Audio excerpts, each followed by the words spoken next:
Serial वसुधा के आने वाले अपकमिंग ट्रैक में जहां पर हनुमंत वसुधा के लिए एक बहुत सारी शॉपिंग करता है, क्योंकि उसका दोस्त जब हनुमंत को कहता है कि वसुधा नौकरानी बन के क्यों जा रही अपने ससुराल में, उसे तो नई दुल्हन बन के जाना चाहिए। इस बात पे गौर करता है हनुमंत और उसके लिए लेकर आता है बहुत सारी नई दुल्हनों जैसे कपड़े। अब वसुधा के ऊपर आ चुका है प्रेशर की नई दुल्हन जैसे कपड़े उसे पहन के जाना है। तो दोस्तों, यहीं पे दिवाली की उपलक्ष्य में वो नए कपड़े पहन तो लेती है हनुमंत के लाए हुए, लेकिन वहीं देवी हुकुम के सामने वो कैसे जाएगी, ये उसके लिए एक बहुत बड़ी चुनौती है।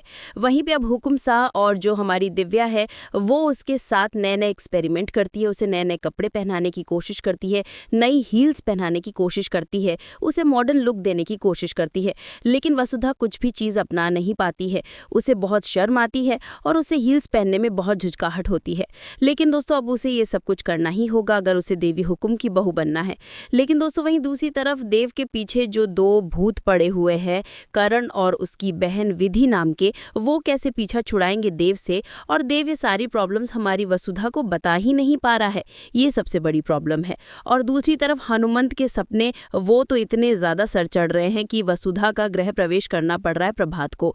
इस दिवाली की उपलक्ष्य पे हनुमंत के वजह से अब प्रभात को करना पड़ा वसुधा का जो गृह प्रवेश है, उस वजह से होगा बड़ा बवाला, क्योंकि अब सबके सामने आने वाला है ये सच कि वसुधा का जो, और हनुमंत के सामने आएगा ये सच कि वसुधा और देव की जो शादी हुई है वो एक झूठ की बुनियाद पे हुई है। और इस वजह से हनुमंत अब वसुधा को देव से दूर ले जाएगा।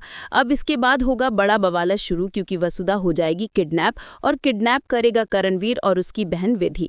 अब देव कैसे अपनी पत्नी को, वसुधा को छुड़ाएगा, किस मुगालते से छुड़ाएगा और किस वजह से छुड़ाएगा, कैसे वो देवी हुकुम को मनाएगा और सब कुछ कैसे सॉर्ट आउट करेगा, देखना मजेदार होगा। इसलिए देखते रहिए सीरियल वसुधा। वीडियो पसंद आया हो तो एक लाइक बनता है दोस्तों।